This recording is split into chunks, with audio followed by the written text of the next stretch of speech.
Estamos de volta em Oeste Sem Filtro e agora a gente trata do Supremo Tribunal Federal. O plenário da Corte impôs uma derrota, uma decisão do ministro Alexandre de Moraes e decidiu reduzir a pena de Simone Macedo, condenada pela suposta trama golpista dos atos do 8 de janeiro de 2023. Por 6 votos a 4, os ministros aceitaram um recurso da Defensoria Pública da União e determinaram que o período de recolhimento domiciliar noturno nos fins de semana também seja descontado da pena. A decisão também manteve o desconto de 59 dias em que Simone ficou presa preventivamente, entre janeiro e março de 2023. Ela foi condenada pelo Supremo em maio de 2025 a 1 ano de prisão em regime aberto pelos crimes de associação criminosa e incitação ao crime. Moraes havia autorizado o desconto apenas do período de prisão preventiva, mas rejeitou a redução pelo tempo de recolhimento domiciliar. Foi o ministro Cristiano Zanin quem propôs que esse período também fosse considerado, por entender que a medida representou uma restrição à liberdade. A pena foi substituída por medidas como prestação de serviços comunitários, participação em cursos sobre a democracia e proibição de uso de redes sociais. Gabriela Ritter, que é advogada e presidente da Associação dos Familiares e Vítimas do 8 de janeiro, comemorou a conquista. Essa decisão é especialmente importante para os processos do 8 de janeiro, porque a grande maioria das vítimas permaneceu durante meses, em alguns casos por mais de 1 ano, utilizando tornozeleira eletrônica e submetida ao recolhimento domiciliar. Esse precedente poderá fundamentar pedidos para que esse período seja considerado no cumprimento da pena. É justo registrar o excelente trabalho realizado pela Defensoria Pública da União, especialmente na pessoa do Defensor Público Federal, Dr. Gustavo Ribeiro, cuja atuação técnica foi fundamental para levar essa discussão ao plenário e obter esse importante precedente. E para finalizar, é importante esclarecer que esse julgamento não tem relação nenhuma com a lei da dosimetria. É isso, a gente acompanhou um trechinho do que disse a Gabriela Ritter. Ela é advogada da ASFAV, que é aquela Associação de Familiares e Vítimas do 8 de janeiro. Alexandre, eu quero ouvi-lo porque é exatamente isso que a advogada traz, né? Essa decisão no plenário do Supremo Tribunal Federal, por 6 votos a 4, 6 votos a 4, abre brecha para a redução das penas de outros condenados do 8 de janeiro. Foi algo que foi levantado pela Defensoria Pública, da consideração, né, desse período de recolhimento noturno para desconto de pena. E é curioso, Alexandre, que quem levantou essa divergência no plenário do Supremo foi o ministro Cristiano Zanin. Ele que levantou essa questão e aí os demais 5 ministros acompanharam esse entendimento do ministro Cristiano Zanin nesse aspecto de redução de pena. Zanin está sendo coerente com ele mesmo, né, na defesa que ele fez de Lula. Agora, eu queria salientar aqui o trabalho da Defensoria, porque, por exemplo, o deputado Eduardo Bolsonaro, lá nos Estados Unidos, não teve nenhum advogado aqui. Veio a Defensoria e foi brilhante, mostrando a total ilegalidade das coisas que eram alegadas, né? E agora, em mais um caso. E aí me vem assim, uma coisa genérica. Como é que se escolhe um ministro do Supremo? Aqui diz, notável saber jurídico e reputação ilibada. Só isso, né? Eu acho que a pessoa que ocupa um lugar importante no judiciário, um juiz, tem que ter mais do que isso. Agora mesmo, o Conselho Nacional de Justiça mandou embora, baniu, sem aposentadoria, um sujeito que estava lá julgando os outros, ministro do Superior Tribunal de Justiça, e que agarrou uma menina de 18 anos, uma moça de 18 anos, lá no Balneário Camboriú, foi extirpado por assédio sexual, né? Qual é o equilíbrio emocional, mental, psíquico que tem alguém que está no Supremo julgando os outros, sendo o Supremo julgador, o dono da verdade? Acima dele só está o Senado, se o Senado tiver vergonha na cara. Como não tem atualmente, né, não tem um presidente com vergonha na cara, o Senado não faz nada, né? Então, são pessoas desequilibradas que estão lá julgando os outros, né, e fazendo coisas como essas que foram feitas agora e que foram corrigidas. Já saiu na grande mídia. São mais de 10 bilhões de reais esquecidos para serem sacados pelos brasileiros. Foram 4 dias organizando e logo já entrei com a solicitação e, na sequência, já me veio o retorno. R$ 8.517 que estava lá parado. E era meu. E isso é só a ponta do iceberg. São 7 brechas ocultas no sistema que você pode resgatar. A menos que você queira fazer doação para esse governo, precisa ver antes que o prazo acabe. Para você descobrir, deixei o link na descrição aqui embaixo e um QR Code na tela. Acesse agora. Piotr, a gente lembra que o caso dessa condenada, a Simone Macedo, ela foi presa no dia 9 de janeiro, não no dia 8, em frente a... Ela estava no quartel-general do Exército em Brasília, foi condenada aí a 1 ano de prisão em regime aberto. O caso acabou sendo levado a plenário com esse resultado aí de 6-4, para que fosse descontado, né, o período do recolhimento noturno, aos fins de semana, tornozeleira eletrônica, e ela ficou foram 59 dias presa preventivamente para fazer esse desconto, né, da redução da pena. Há um entendimento, e ele não é de hoje, talvez este fato nos traga um alento maior, de que o Supremo já não aguenta mais o Alexandre de Moraes. Vários ministros dizem isso de maneira velada, porque é o estilo do Supremo. Já houve embates, é bom lembrar, quando o André Mendonça recentemente teve alguns embates com o Alexandre de Moraes especificamente. A gente está vendo agora uma reação do Zanin, como você mencionou, Paula, você não imaginava que o Zanin abriria uma divergência. E olha o que ele fez, ele só abriu uma divergência de entendimento processual. Porque se ele fosse realmente atacar a questão, ele diria o seguinte, o que diria o Fux lá atrás e disse no julgamento do Bolsonaro. Por que ele está sendo julgado aqui? Não é o lugar para ser julgado. Todas essas pessoas merecem a devida nulidade processual porque elas estão sendo julgadas pelo juiz não natural da causa, ou seja, não é no Supremo que essas pessoas deveriam estar sendo julgadas. O Zanin encontrou, dentro desse jeito dos ministros de dizerem, olha, já está passando do ponto, né, um problema processual, fala, peraí, nós estamos aumentando a pena, peraí, prisão é a última coisa que você faz, você não agrava a prisão se você tem condições de reduzir, porque é uma punição injusta. A prisão já é uma punição grave, desde que, obviamente, haja razão. Aí ele vai lá, ele pega um detalhe no entendimento do Alexandre de Moraes e diz o seguinte, olha, não faz sentido, tem que contar esse prazo para reduzir a pena da ré. E o Alexandre Garcia, o nosso Alexandre, fez menção ao trabalho da Defensoria Pública, que está recorrendo meramente à lei, como Augusto menciona no artigo dele, ao citar a decisão recente do juiz aqui de São Paulo naquela ação da família do Moraes contra o senador Alessandro Vieira, basta olhar para a lei tem solução para tudo.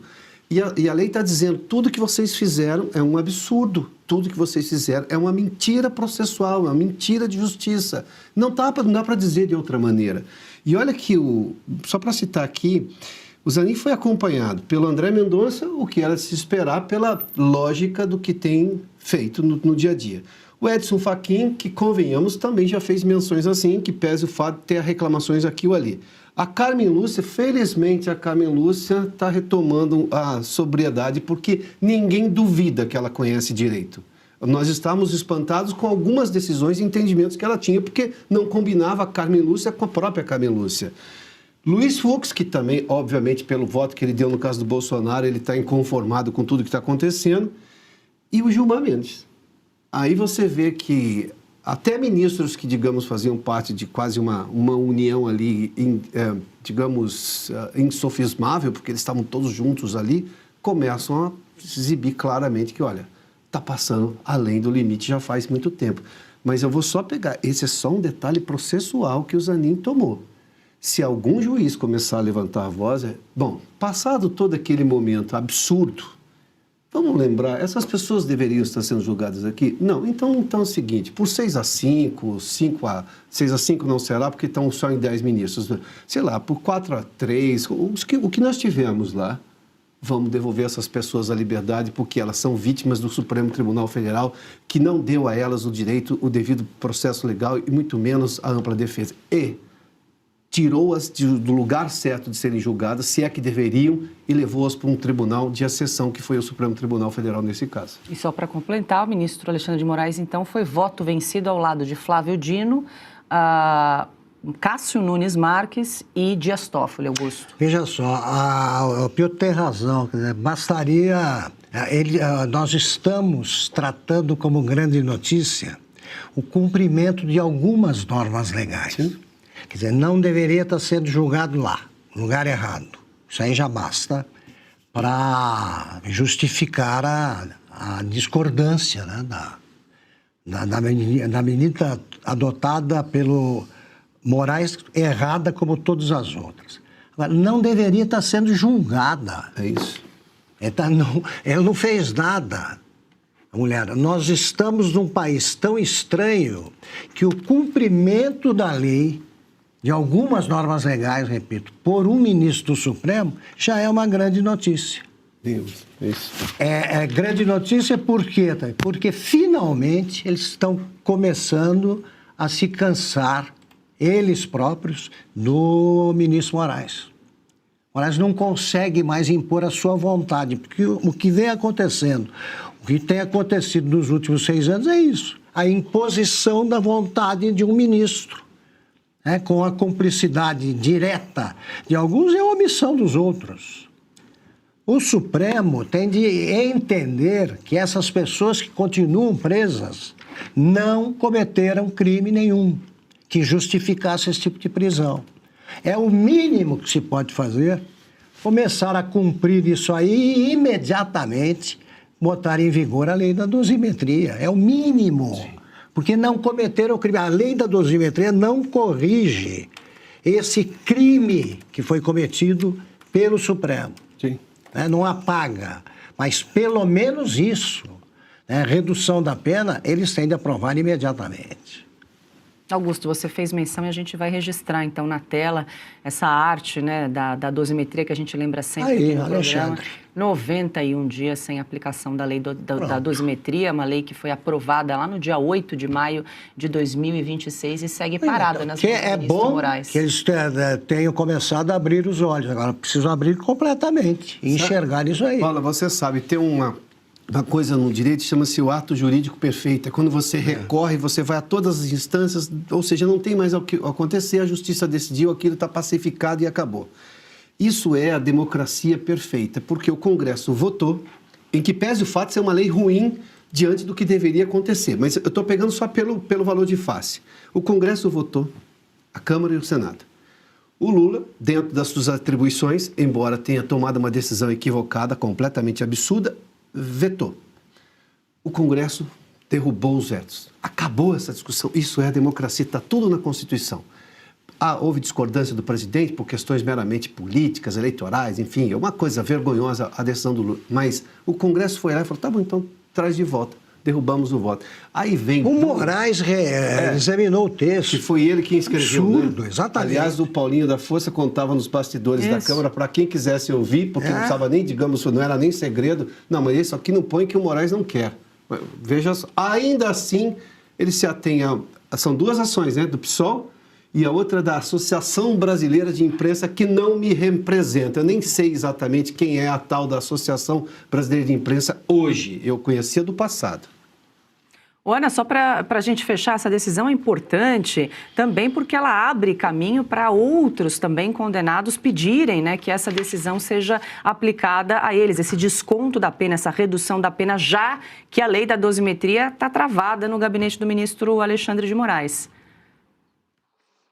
Paula, pouquíssimo a acrescentar aos comentários perfeitos, né, do Augusto e do Piotr, e não custa lembrar também que o Hugo Motta prometeu, porque se hoje nós aceitamos a dosimetria, nós aceitamos um pouco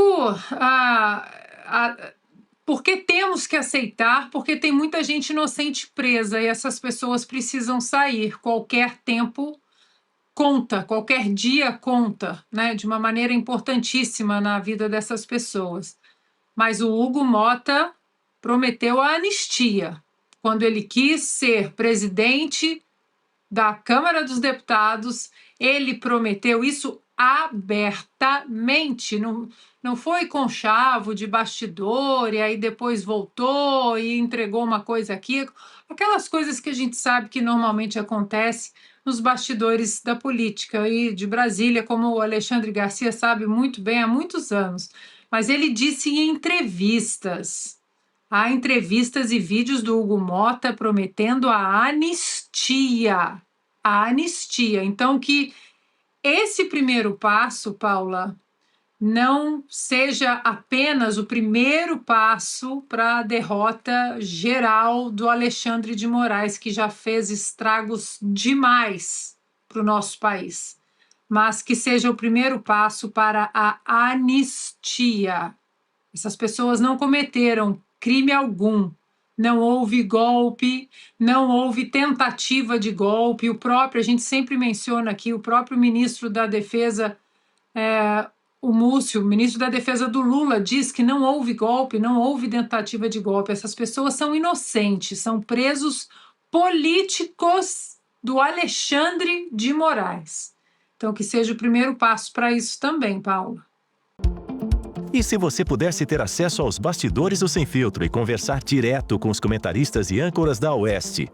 Agora, isso é possível com o Clube de Membros do nosso canal no YouTube. O clube foi criado para quem quer dar um passo além e fazer parte de uma comunidade exclusiva. São 3 níveis de assinatura, pensados para aproximar você da nossa equipe. No plano apoiador, você ganha destaque no chat, figurinhas personalizadas e acesso a publicações exclusivas na comunidade do canal. Quer estar ainda mais perto da Oeste? Nos níveis Engajado e VIP, nós liberamos acesso às lives fechadas com nossos apresentadores e comentaristas, nas modalidades mensal ou semanal. Você também participa de sorteios de livros e produtos da Oeste, além de acesso antecipado a vídeos e a uma visão direta dos bastidores do programa Oeste Sem Filtro. Faça parte do nosso clube de membros e tenha acesso a lives exclusivas comigo e com todo o time da Oeste. Se você acredita na importância de um jornalismo livre, independente e comprometido com os fatos, clique agora no botão Seja Membro e conheça todos os detalhes e vantagens de cada plano.